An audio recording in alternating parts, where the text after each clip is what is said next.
말씀은 요한복음 1장 35절, 36절 말씀 읽겠습니다. 또 이튿날 요한이 자기 제자 중 두 사람과 함께 섰다가 예수께서 그니심을 보고 말하되 보라, 하나님의 어린 양이로다. 아멘. 오늘 요한복음 1장에 나타나는 부르심 그리고 그 소개하심에 대해서 같이 나누기 원합니다. 세례 요한이 그의 두 제자에게 예수님께서 거니시는 것을 보고 마치 하나님께서 에덴 동산에서 아담과 하와에게 거니시는 모습을 보여주시는 것처럼 거니시는 것을 보고 소개를 합니다. 하나님의 어린 양이로다.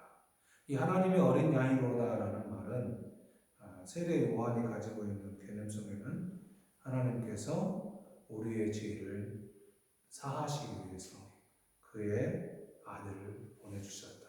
그 어린 양을 친히 준비하셨다. 그래서 그 어린 양으로 하여금 희생 제사를 통하여 우리의 죄를 사해 주시는 것을 의미하는 세례 요한의 언어이기도 합니다. 이 부르심에 대한 생각을 하면서 이런 생각을 했었습니다. 그러면 나는 부르심이 언제 있었을까? 사실 교회 다닌 것은 중학교 때이지만 그 부르심을 끌어내시기 위해서 주님은 나를 언제부터 알았을까? 나중에 나다나엘을 이야기할 때 이런 비슷한 사건이 나오는데 그것은 다음 주에 하겠습니다. 하지만 저의 경험을 통해서 이 나다나엘 사건을 보면서 생각해 보았어요. 나는 중학교 때 하나님의 부르심을 받기 전에 하나님 나를 모르셨을까? 나다나엘이 빌립이 나다나엘을 부르기 전에 무화과나무 아래에 있는 것을 내가 보았다 라고 말씀하셨을 때 나다나엘이 그것 때문에 놀라서 주님을 고백하거든요. 근데 저는 이제 돌이켜보니까 내가 중학교 때에 이강원 목사의 전도를 받고 교회에 가기 전에 하나님은 친히 나를 부르신 사건이 있었습니다. 그래서 그런 기억들이 있어요. 국민학교 시골에서 학교를 다니는데 여름 방학이 막 되어서 정문을 빠져나오는데 정문 앞에 전봇대에 이런 글귀가 써져 있어요. 무슨 여름, 무슨 학교, 몇 며칠부터 며칠까지. 그럴 때 제가 그걸 보면서 생각했어요. 그때는 그게 무엇인지 전혀 알 수 없었습니다. 그냥 생각하기를 방학을 했는데 또 학교를 오라고? 미쳤냐? 이런 생각을 그때 했었습니다. 근데 그게 기억이 지금도 여전히 생생해요. 그 전봇대 앞에 서서 그것을 읊조렸던 나의 모습이 여전히 생생합니다. 나중에 교회를 다니고 그것을 되새겨보는데 그게 여름 성경 학교였구나 라는 게 생각이 났습니다. 하나님은 내가 감지하지 못했을 때, 내가 느끼지 못했을 때 이미 하나님의 나라에 대한 것을 보고 그럼 내가 어디에 서 있는지를 알고 계셨던 것입니다. 그래서 저는 부르심이 이미 그때 시작됐다 이렇게 느껴졌어요. 이 말씀을 준비하면서. 그래서 작은 쪽지 하나도 전봇대에 붙어있는 작은 홍보물 하나도 하나님의 부르심에 쓰임받을 수 있구나라는 생각을 했습니다. 하물며 우리이겠습니까? 예수님을 믿고 먼저 따라가는 사람들 마치 세례 요한과 같이 하나님의 어린 양이다라고 소개하며 나아가는 그런 모습이 있었으면 좋겠습니다. 그 세례 요한이 하나님의 어린 양이다 그러면서 두 제자를 예수님을 소개를 했어요. 두 제자에게.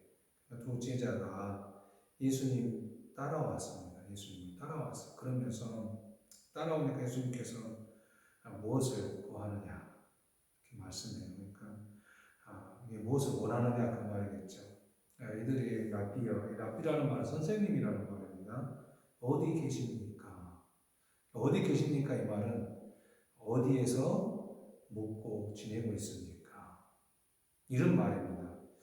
사실 어디에서 지내십니까? 어디에서 묵고 계십니까? 이 말은 아마 이들의 속에서는 자기의 스승인 세례 요한, 당시에 센세이션을 일으켰던 그런 세례 요한이 지목하여서 저분이 하나님의 어린 양이다. 하나님이 준비하신 메시아다. 우리를 구원하실 분이다. 라고 했으니까 그분이 거처하는 곳이 어딜까에 대한 고민을 했던 것 같아요.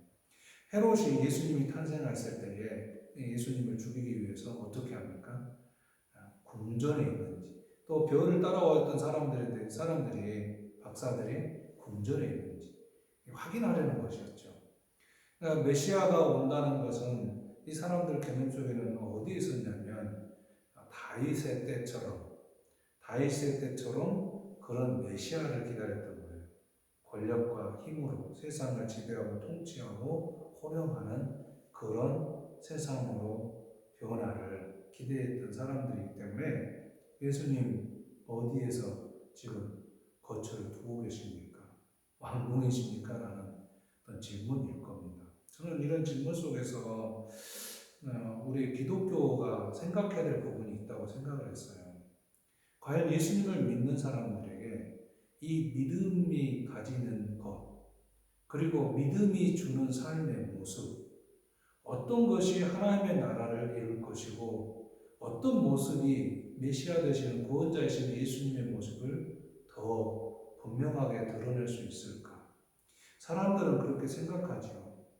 화려하고 큰 교회, 누군가 어떤 개인이 정말 잘 되고 높은 자리에 올라섰을 때에 그가 전하는 복음이 더 효과적이다 라고 말하고 싶은 것이 우리 기독교의 모습이고, 오늘 제자들이 세례 요한의 두 제자들이 질문하는 것과 같은 느낌을 받았습니다. 어떻게 생각하십니까? 교회는 막 부흥하고 성장해야 하는 것이 예수님, 메시아 되시는 구원자 되시는 예수님을 증거하는 더 빠른 길일까요? 아니면 어떤 개인이 정말 남들이 생각할 수 없는 큰 성공을 이루고 그가 예수님을 전하면 더 크게 복음이 증거되는 것일까요? 우리가 생각하는 이 복음의 증거의 개념은 인간적인 생각인 것이죠. 하나님이 친히 어린 양이 되셔서 이 땅에 오셔 제물로 죽으시고 십자가로 귀결되어진 구원의 길을 생각해 본다면 예수님의 십자가의 죽으심이 곧 온 인류의 구원의 길로 가는 길이었다는 것을 되새김질해 본다면 우리가 생각하고 있는 메시아관이나 세례 요한의 두 제자가 생각하고 있는 예수님에 대한 생각, 이것들을 좀 바꾸어 가야 되지 않을까라는 개인적인 생각이 들었습니다. 우리의 삶 속에 메시아가 구원의 주님이 증거되고 전해지는 것은 우리의 삶 가운데 오신 주님을 만나는 모두를 통해서 이루어져 가는 것이고, 또 우리가 없어도 하나님은 이 양이나 소로 제사를 통해서 우리의 인류의 죄를 다 사할 수 없다는 걸 아셨기 때문에 친히 오신 것처럼 우리가 그 하나님의 나라를 다 할 수가 없습니다. 그러니 하나님이 직접 해 가시는 것이지요. 그런 하나님이라는 것을 믿고 그 믿음의 걸음을 걸어가며 주님을 만났으면 좋겠습니다. 오늘 소개받은 두 제자는 누구냐면 이렇게 추측이 되고 있습니다. 한 사람은 시몬 베드로의 형제인 안드레, 또 한 사람은 요한복음의 저자라고 할 수 있는, 딱히 저자다 이렇게 정의 내리기는 쉽지 않은 부분들이 있어서 그렇습니다. 저자라고 할 수 있는 사도 요한, 이 두 사람이 바로 여기 사람이라 이렇게 보여줍니다. 그렇게 본다면 사도 요한은 직접 기록을 하면서 자신이 무엇을 쫓았는지, 메시아에 대한 개념이 어떤 것이 있었는지에 대해서 스스로 자신의 부족함을 드러내며 소개하고 있는 것이지요. 주님, 예수님, 랍비, 선생님, 지금 당신을 메시아로 나는 소개를 받았습니다. 우리 스승인 세례 요한에게. 근데 당신이 거하는 곳이 어딘지 확인하고 싶습니다. 우리가 통념적으로 알고 있는 메시아는 다윗과 같은 메시아라고 알고 있습니다. 그러니까 예수님께서 뭐라고 하셨냐면 직접 와서 확인해라. 그런데 이 두 제자는 예수님의 그 거처하시는 그곳을 확인하고 예수님을 따르기로 합니다. 왜 그런 것을 어떻게 할 수 있냐면 두 제자 중에 하나인 그 안드레가 자기의 형제인 시몬에게 가서 예수님을 소개합니다. 예수님을 소개하니까 그 시몬이 예수님을 찾아오죠. 찾아왔을 때 예수님께서 시몬에게 너는 이제부터 시몬이 아닌 게바다. 그 말은 반석이다. 이런 말이에요. 페트로스다. 이렇게 말씀을 하셨어요. 그러면서 그가 예수님을 만나고 바뀌어져 가는 것을 보게 되거든요. 안드레가 생각했던 메시아의 어떤 개념이 있었어요. 당시의 유대 상황에서 전체적으로 흘러가고 있는 그 메시아 개념이 있었는데 안드레는 어떻게 해서 그런 궁궐에 있지 않고 우리가 생각하는 다윗과 같은 메시아의 모습이 아니신 예수님을 거하는 것을 보고 자기의 형제인 베드로까지 시몬까지 예수님께로 불러냈을까? 그것은 아마 이런 것이 있었을 거라고 저는 믿습니다. 세례 요한이 사는 모습이 어땠습니까?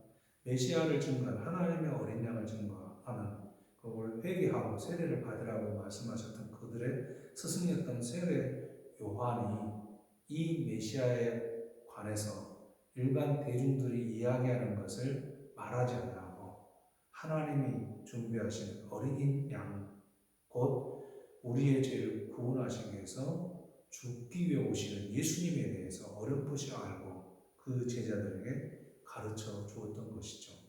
그런 제자들은 그것을 듣고 알고 그 예수님을 만났을 때에 그렇구나라는 그들의 마음에 동의가 있었던 것입니다. 하나님은 우리를 부르실 때에 일방적인 부르심도 있습니다. 하지만 우리로 하여금 불러서 그 동의할 수 있도록 하나님은 우리의 지식적인 부분들, 우리의 마음들을 다 이용하셔서 사용하셔서 우리를 부르고 계신다는 것입니다. 그 부름 앞에 있는 우리들인 것이죠. 하나님은 우리를 아십니다. 다음에도 말씀드리겠지만 나다나엘을 아시는 것보다 우리를 분명히 더 잘 아실 것입니다. 그 하나님의 그 아심이 우리를 이끌어가고 계신다는 것입니다. 믿으시길 바랍니다. 내가 알기도 전부터 하나님이 이미 알고 계십니다. 베드로를 오시자마자 너는 게바다, 반석이다.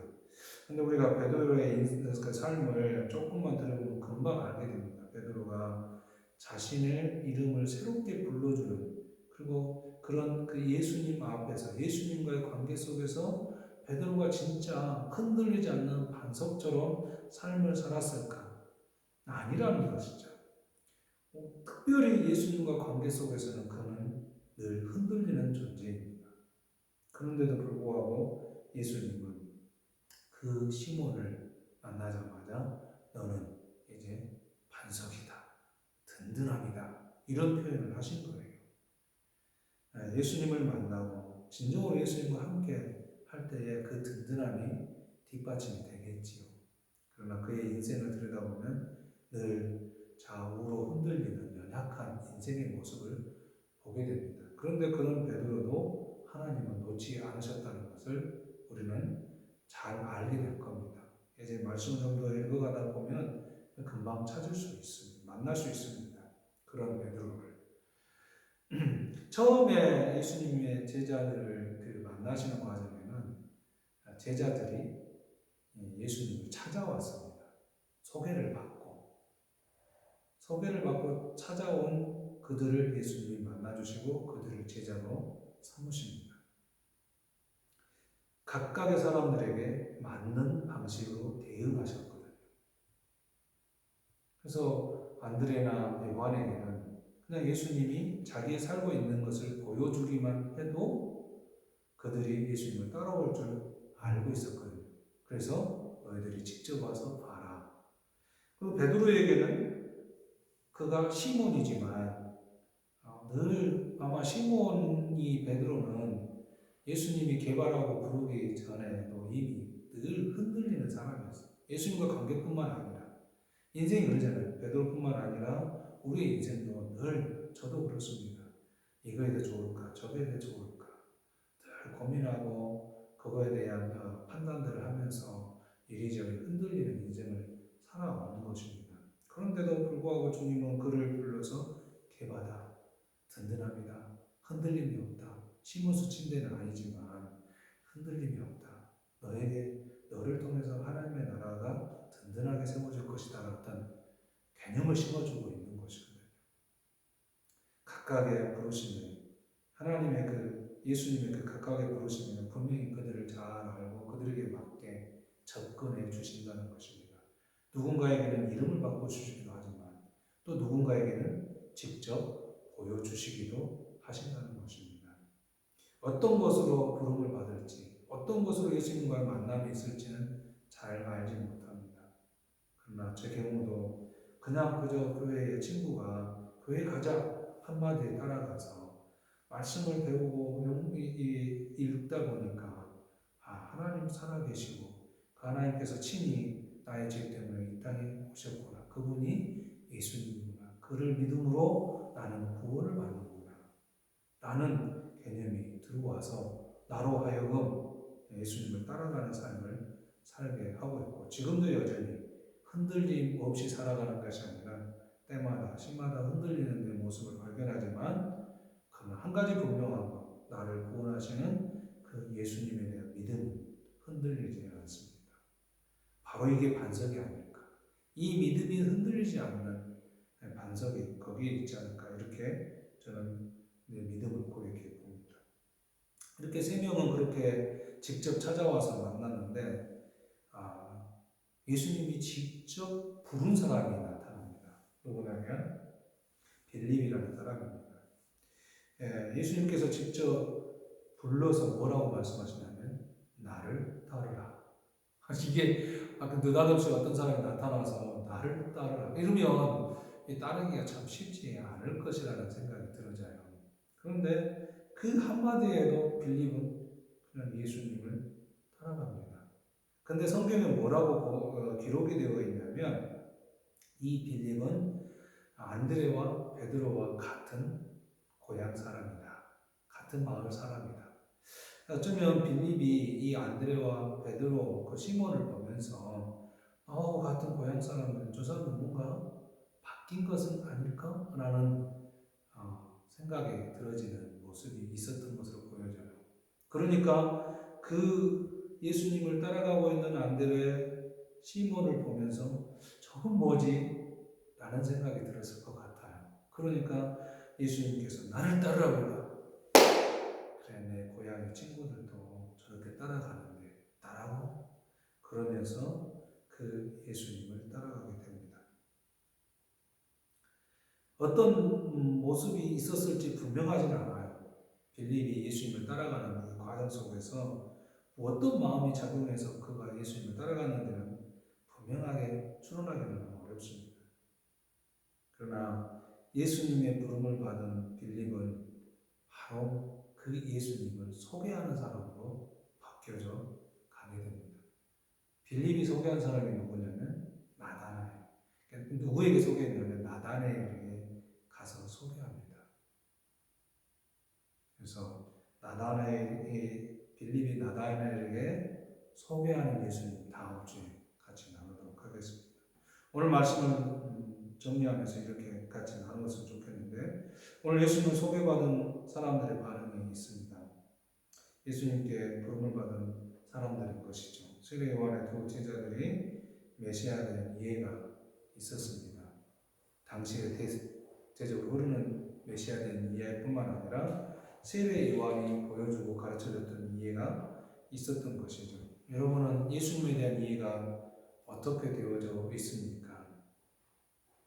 그리고 예수님을 믿고 구원받은 우리들은 이 예수님을 소개하는 과정이 교회의 모습은 어때야 된다고 생각하십니까? 개인의 모습은 또 어떠해야 된다고 생각하십니까? 안드레는 형제인 시몬에게 예수님께로 이렇게 데려갔습니다. 데려다 준 것은 전부는 아닙니다. 그가 전부일 수 있는 것은 예수님이 그의 이름을 새롭게 부를 때 그가 전부가 되는 것입니다. 그런 만남이 우리에게도 있었으면 좋겠습니다. 물론 이름을 개명할 필요는 없습니다. 그러나 예수님을 만나면서 새로운 삶의 어떤 결단과 각오 이런 것들이 우리의 이름을 바꾸는 것보다 더 중요하게 다가올 수 있었으면 좋겠습니다. 빌립을 직접 불러주시는 예수님을 만나는 사람들도 분명히 있을 것입니다. 그런 만남이 우리에게 축복이 되고 그것이 신비가 되어지는 것입니다. 빌립은 그렇게 만남으로 바로 가서 예수님을 소개하고 있는 걸 보게 돼요. 여러분은 나는 어떤 부름의 앞에 있는지 그리고 어떤 예수님을 소개받고 있습니까? 예수님을 어떻게 부름받고 어떻게 소개를 받았든지 예수님은 우리의 구원의 주님이다 라는 고백이 동일하게 있었던 이 부름받은 사람들에게처럼 예수님을 찾아온 사람들에게처럼 우리에게도 있으면 좋겠습니다. 같이 찬송하겠습니다. 286장 예수님 내 맘에 오사.